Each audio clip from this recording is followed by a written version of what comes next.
Generator में induced EMF 90 degree lag करता है फ्रॉम फ्लक्स, डीसी फ्लक्स।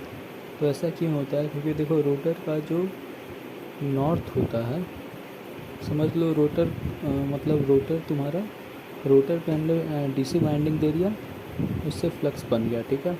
अब रोटर का नॉर्थ जिस स्लॉट पे है, मतलब जिस स्टेटर का स्लॉट से लिंक कर रहा है, मान लो रोटर का नॉर्थ स्लॉट 1 से लिंक कर रहा है, ठीक है।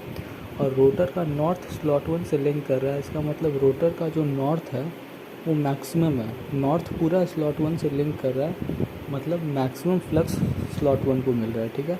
अब मान लो तुम रोटेट करना स्टार्ट किए, तो तुम ये देखो कि फ्लक्स कटिंग कैसे हो रहा है। स्लॉट 1 पे मैक्सिमम फ्लक्स मिला, फिर घटेगा। क्यों घटेगा?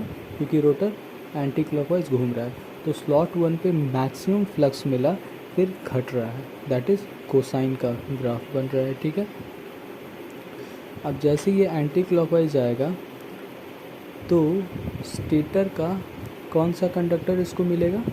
स्टेटर का देखो मान लो 3 स्लॉट है एक कंडक्टर का, जैसे 18 स्लॉट्स था, जनरेटर का बात करें 18 स्लॉट्स का जनरेटर था, तो कंडक्टर ए को 3 स्लॉट मिला हुआ है। अब स्लॉट 1 पे रोटर का नॉर्थ लगा हुआ था।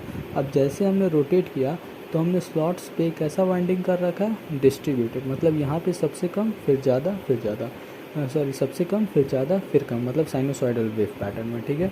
तो सबसे ज़्यादा फ्लक्स तुमको किसको मिला? सबसे कम टर्न वाले को, और फिर ज़्यादा टर्न मतलब ज़्यादा ईएमएफ इंड्यूस हुआ, समझे। तो इस तरह से देखो फ्लक्स कटिंग हो रहा है कोसाइन फॉर्म में, लेकिन जो ईएमएफ इंड्यूस हो रहा है स्टेटर के कॉइल में वो साइनोसॉइडल पैटर्न में इंड्यूस हो रहा है। और ऐसा क्यों हो रहा है?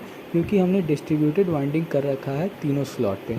मतलब पहला स्लॉट पे कम, मतलब सबसे ज़्यादा फ्लक्स कम नंबर ऑफ टर्न्स, फिर कम फ्लक्स ज़्यादा नंबर ऑफ टर्न, फिर और कम फ्लक्स कम नंबर ऑफ टर्न्स।